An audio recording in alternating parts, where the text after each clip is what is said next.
Would you have kept on doing what you were doing if she hadn't spoken up? No, because there's no point in me to do this anymore.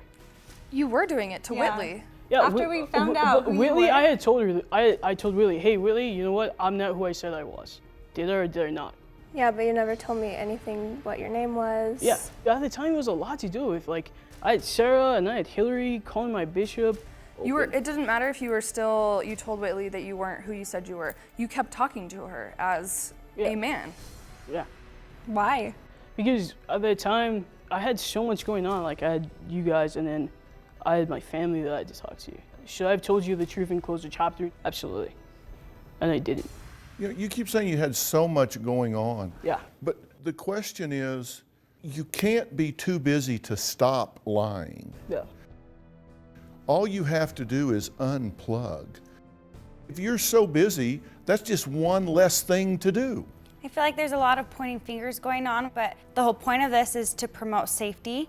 And I think our main mistake was we weren't safe with social media. I told you personal information without even knowing you. Do you believe she would have stopped if you hadn't found out? No. So you don't believe anything she's saying?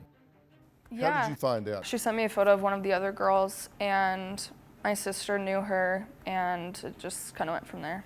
Then I found Sarah, and basically just found out it was Kayla through that. She started talking to me over 3 years ago.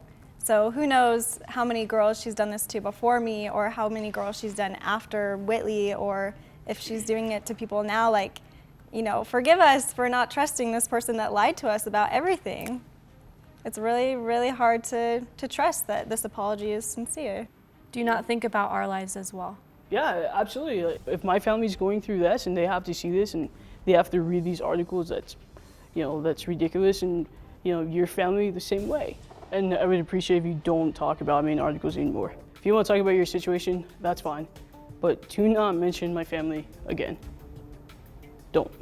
We're not here to bash you. We didn't come here to make you look like a bad person. We came here to make it public that this stuff happened. But when you're talking about my sister's miscarriage, it's a little bit too far.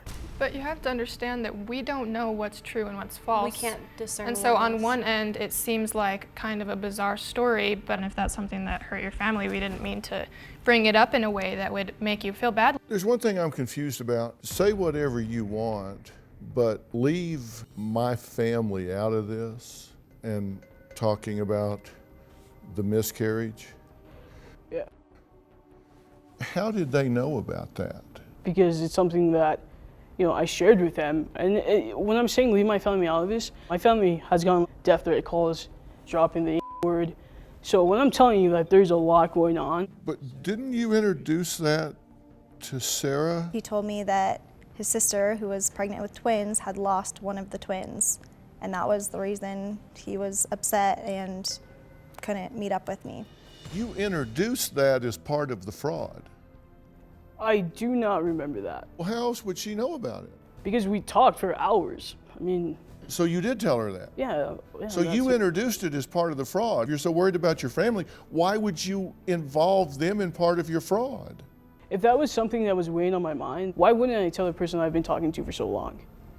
But you don't involve your family in your fraud and then complain about people talking about your family as part of the fraud. Kayla, we all told you about our real families and our real lives.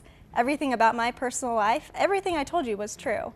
But you lied about everything. Like, we don't know what's true and what's false. Like, I just assume that everything you've ever told me is a lie. How are we supposed to know? I'm just trying to say, you're like a little boy that cried wolf.